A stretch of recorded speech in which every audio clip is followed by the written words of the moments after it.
வணக்கம், welcome to orange candy. நம்ம இன்றைக்கி பார்க்க போகிற ரெசிபி வந்து ஒரு பெங்காலி ஸ்வீட் ரெசிபி. நம்ம செய்ய போகிற ரெசிபி வந்து சாந்தேஷ் இல்லைன்னா சந்தேஷ். ஸோ வாங்க அது செய்யறதுக்கு தேவையான பொருள் அதோட சேம் என்னென்னு வாங்க பார்க்கலாம். இதுக்கு வந்து 1/2 லிட்டர் வந்து ஃபுல் க்ரீம் பால் வேணும். ஸோ அந்த பாலை வந்து நல்லா காய்ச்சி நல்லா அது பொங்கி வர ஸ்டேஜில் வந்து நம்ம அதில் வந்து ஒரு 1/2 லெமன் இல்லைனா 1 டேபிள் ஸ்பூன் அளவுக்கு வந்து வினிகர் சேர்த்துக்கணும். ஸோ நான் ஏற்கனவே வந்து இந்த பாலை வந்து திரித்து வச்சுருக்கேன். இன்கேஸ் இது உங்களுக்கு பார்க்கணுன்னா நான் கீழே டிஸ்கிரிப்ஷன் பாக்ஸில் வந்து ரசகுல்லா ரெசிபி தரேன். ஸோ அதில் வந்து நான் பால் எப்படி திரிச்சிருக்கேன்னு காமிச்சிருக்கேன். ஸோ பாருங்கள், பால் வந்து நல்லா திரித்து வச்சுருக்கேன் நான். இப்போ வந்து நம்ம இதை வந்து ஃபில்டர் பண்ணி எடுத்துக்கலாம். ஸோ அதுக்கு வந்து நம்ம கீழே ஒரு பாத்திரம் வச்சு அது மேலே வந்து இது மாதிரி ஒரு பெரிய ஃபில்டர் வச்சு அதுக்கு மேலே வந்து நம்ம வந்து ஒரு க்ளீனான வெள்ளை காட்டன் துணி வந்து நம்ம போட்டுக்கலாம்.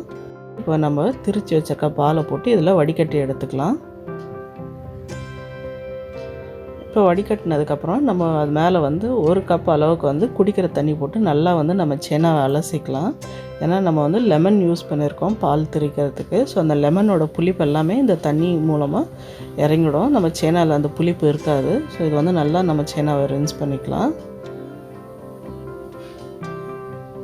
ரின்ஸ் பண்ணதுக்கப்புறம் நம்ம துணியெல்லாம் வந்து நல்லா ஒன்றா சேர்த்து பிடிச்சி நல்லா வந்து புழிஞ்சு எடுத்துக்கலாம் நம்ம செனாவை. நம்மளுக்கு அதில் வந்து தண்ணி வேணாம். ஸோ அந்த தண்ணி வந்து நல்லா புழிஞ்சு எடுத்துடலாம். அதுலேருந்து தண்ணி வந்து நல்லா பிரித்து எடுத்துடலாம் நம்ம.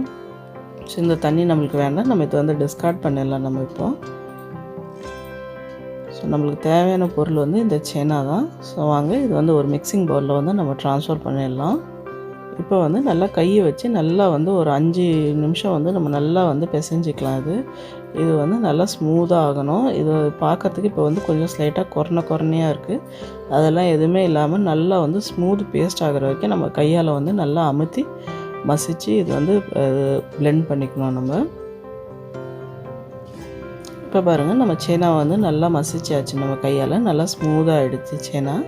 இந்த ஸ்டேஜில் வந்து நம்ம இது இனிப்புக்காக இதில் வந்து சர்க்கரை சேர்த்துக்கலாம். இது வந்து 1/2 லிட்டர் பாலுக்காக நான் வந்து ஒரு 1/4 கப் அளவுக்கு வந்து சர்க்கரை எடுத்திருக்கேன். ஸோ இந்த சர்க்கரை கூட வந்து 2 ஏலக்காய் எடுத்திருக்கேன். இது எல்லாமே வந்து நம்ம ட்ரை மிக்ஸி ஜாரில் சேர்த்து பொடி பண்ண போகிறோம். இன்கேஸ் நீங்கள் இதில் ஏலக்காய் சேர்க்கலைன்னா நீங்கள் டைரெக்டாக வந்து ஒரு 1/2 டீஸ்பூன் அளவுக்கு வந்து ஏலக்காய் பொடி வந்து நீங்கள் டைரெக்டாக யூஸ் பண்ணிக்கலாம். ஸோ இது வந்து நம்ம ஒரு ட்ரை மிக்ஸி ஜாரில் போட்டு நம்ம இதெல்லாமே வந்து பொடி பண்ணி எடுத்துக்கலாம். ஸோ நம்ம பொடி பண்ண சர்க்கரையை எடுத்து நம்ம வந்து மசிச்சு வச்சுருக்க செனாவில் வந்து சேர்த்துக்கலாம். ஃபுல்லாகவே ஆட் பண்ணிக்கோங்க.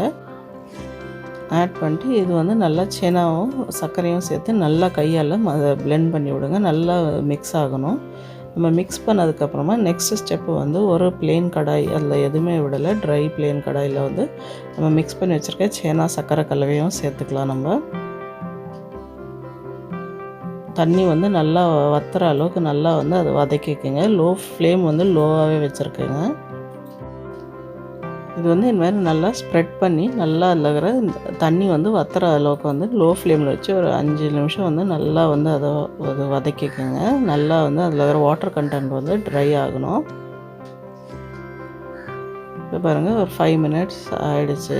நல்லா வந்து பாருங்கள், நல்லா அதில் இருக்கிற தண்ணிலாம் நல்லா வத்திருச்சு.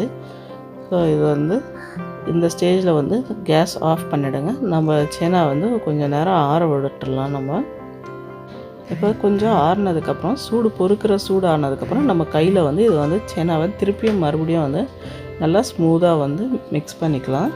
ஸோ அப்போ தான் வந்து நம்ம வந்து சந்தேஷ் வந்து விரிசல் இல்லாமல் இருக்கும்.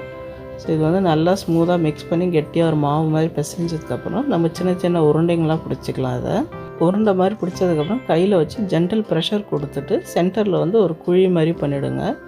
ஸோ பாருங்கள், நம்ம சாந்தேஷ் ரெடி. வாங்க இதை வந்து நம்ம சர்வ் பண்ணிடலாம். இப்போ இது வந்து ஃபைனலாக வந்து நம்ம சர்வ் பண்ணுறதுக்கு முன்னாடி வந்து அந்த குழியில் வந்து நம்மளுக்கு பிடிச்ச நட்ஸு, ட்ரை ஃப்ரூட்ஸு எது வேணுமோ அதை வச்சு கார்னிஷ் பண்ணிக்கலாம். ஸோ நான் இன்றைக்கி வந்து பிஸ்தாவை வந்து பொடியாக கட் பண்ணி வந்து சர்வ் பண்ணுறேன். நீங்கள் அதுக்கு பதிலாக பாதாம், அப்புறம் முந்திரி இல்லைனா டூட்டி ஃப்ரூட்டி எது உங்களுக்கு விருப்பமோ அது வந்து அந்த குழியில் வச்சு நீங்கள் பரிமாறிக்கலாம். இது வந்து கண்டிப்பாக இந்த ரெசிபி ட்ரை பண்ணி பாருங்கள். உங்களுக்கும் பிடிக்கும்னு நினைக்கிறேன். ரொம்ப ஈஸியாகவும் குயிக்காகவும் செய்யக்கூடிய ரெசிபி பெங்காலி ஸ்வீட். கண்டிப்பாக ட்ரை பண்ணி பார்த்துட்டு கீழே கமெண்ட் செக்ஷனில் சொல்லுங்கள் இந்த வீடியோ எப்படி இருந்துச்சுன்னு. இந்த வீடியோ உங்களுக்கு பிடிச்சிருந்தால் லைக் பண்ணுங்கள், ஷேர் பண்ணுங்கள். அப்புறம் மறக்காமல் எங்கள் சேனலை ஆரஞ்ச் கேண்டிக்கு சப்ஸ்கிரைப் பண்ணுங்கள். நன்றி, வணக்கம்.